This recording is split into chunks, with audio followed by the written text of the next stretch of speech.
पुराने समय की बात है। एक घने वन के बीच स्थित एक आश्रम में एक वृद्ध गुरु की निगरानी में अनेक शिष्य शिक्षा ग्रहण कर रहे थे। गुरु के सभी शिष्यों में एक शिष्य थोड़ा अलग स्वभाव का था। उसका नाम था अमन। अमन का हृदय अत्यंत पवित्र था। वह सबका भला चाहता, दूसरों की पीड़ा को अपनी पीड़ा समझता और जितना संभव हो उतनी सहायता करता। उसे जो भी भिक्षा मिलती कई बार वह भी जरूरतमंदों को दे देता। अमन के मन में किसी के लिए भी ईर्ष्या या द्वेष नहीं था, लेकिन अमन की एक आदत थी, वह अत्यधिक बोलता था। जब भी भिक्षा लेने गांव में जाता तो बिना मांगे ही लोगों को उपदेश देने लगता, हर किसी को समझाने की कोशिश करता। धीरे धीरे लोग उसकी बातों से ऊबने लगे। कई लोग उसे देखकर हंसते हुए कहते, देखो देखो, महाज्ञानी अमन भिक्षु आया है, अब शुरू होगी उसकी सीख। कुछ लोग उसके आते ही मुंह मोड़ लेते तो कुछ उसके शब्दों का मजाक उड़ाते। यह उपहास अमन के हृदय को चोट पहुंचाता। फिर भी वह चुप नहीं रहता। वह सोचता, लोगों का भला करना तो मेरा धर्म है, लेकिन जितना वह समझाने की कोशिश करता लोग उतना ही उससे दूर होते चले गए। अमन अपने साथी शिष्यों के साथ भी यही करता। कोई भी छोटी सी बात हो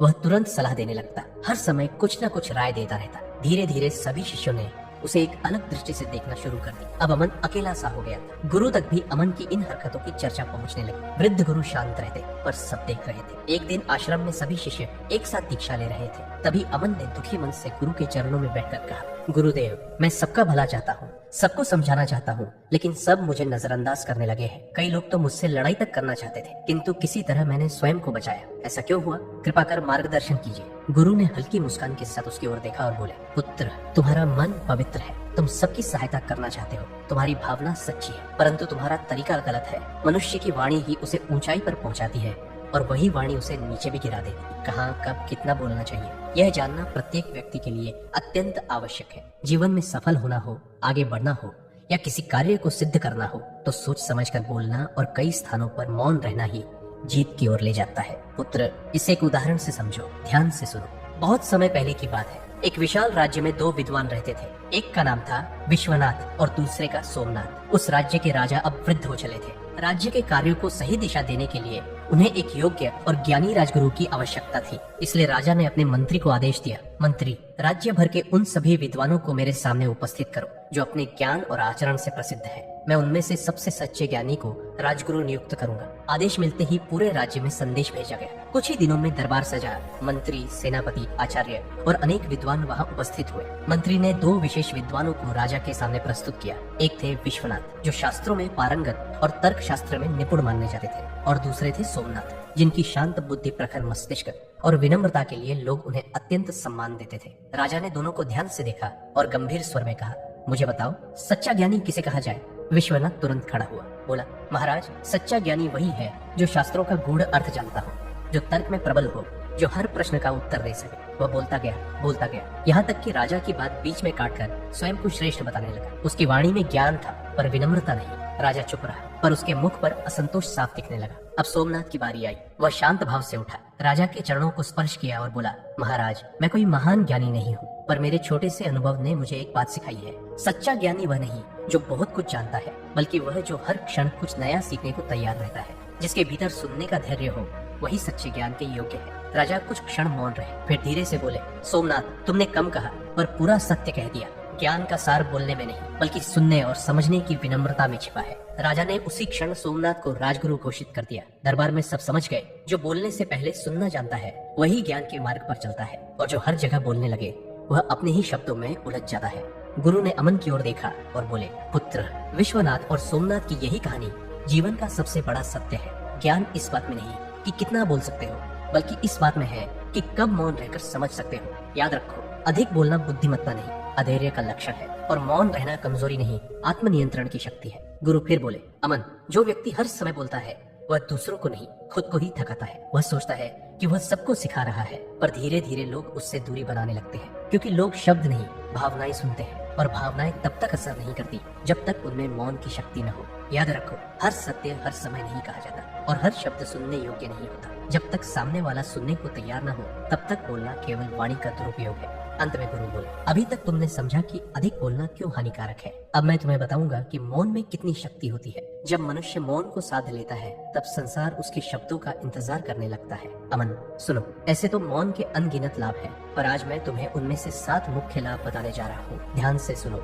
अमन, मौन का पहला लाभ है मन की स्थिरता। मौन मन को स्थिर करता है। जब मनुष्य बोलना छोड़ देता है तो धीरे धीरे उसके भीतर की हलचल शांत होने लगती है। विचार जो पहले हर दिशा में भागते रहते थे वे अब एक जगह टिकने लगते हैं। मौन मन को वैसा बना देता है जैसे शांत झील, जहाँ हर चीज का प्रतिबिंब साफ दिखाई देता है। जब मन स्थिर होता है तो विचार स्पष्ट हो जाते हैं और निर्णय सटीक। अशांत मन में व्यक्ति सही को गलत और गलत को सही समझ बैठता है। ऐसे में चाहे वह कितना भी ज्ञानी क्यों न हो, उसके निर्णय डगमगाने लगते। पर जब मन शांत होता है तो भीतर एक अदृश्य प्रकाश जगता है जो दिशा दिखाता है, विवेक जगाता है। स्थिर मन वाला व्यक्ति जल्दबाजी नहीं करता, हर कदम सोचकर बढ़ाता है, इसलिए उसके कार्य हमेशा सही दिशा में जाते हैं और परिणाम भी श्रेष्ठ होते हैं। मौन का दूसरा लाभ है बुद्धि की स्पष्टता। मौन बुद्धि को गहराई देता है।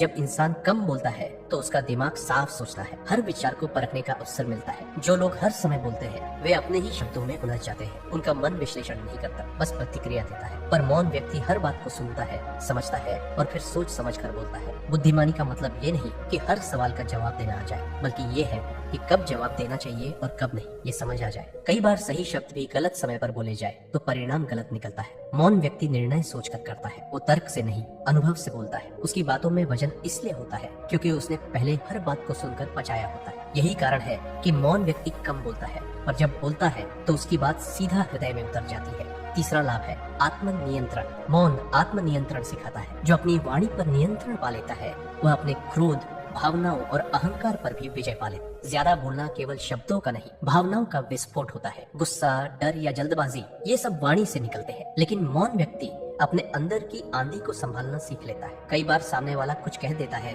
और हम तुरंत प्रतिक्रिया दे देते हैं, पर मौन व्यक्ति जवाब देने से पहले सोचता है क्या ये जवाब देना जरूरी है, और यही एक पल उसे गलती से बचा लेता है। मौन इंसान कमजोर नहीं होता, वो खुद पर शासन करना जानता है। वाणी को रोकना वैसा ही है जैसे घोड़े की लगाम कसकर सही दिशा में मोड़ना। जो अपनी जुबान संभाल सकता है वो अपने भाग्य को भी संभाल सकता है। याद रखो, आत्मनियंत्रण ही आत्मशक्ति है। चौथा लाभ है रिश्तों में समरसता। मौन संबंधों को मजबूत करता है। कई रिश्ते शब्दों से नहीं बल्कि मौन से संभलते हैं। बहुत बार हम झगड़े में सही बात भी बोलते हैं पर वक्त गलत होता है, इसलिए वो बात चोट बन जाती है। मौन व्यक्ति दूसरों की बात सुनता है, वो समझने की कोशिश करता है, न कि जवाब देने की। और जो सुनना चाहता है वो लोगों का मन जीत लेता है। कभी कभी केवल चुप रह जाना सबसे बड़ा उत्तर होता है। बहस वहीं रुक जाती है जहाँ कोई एक व्यक्ति मौन रहना सीख, क्योंकि मौन केवल शब्दों की कमी नहीं, संवेदनाओं की गहराई भी है। जब वाणी शांत होती है तो संबंधों में दूरी नहीं, गहराई आती है। जो हर बात पर बोल देता है वो रिश्ते खो देता है, पर जो मौन रहना जानता है वो हर दिल में जगह बना लेता है। पांचवा लाभ है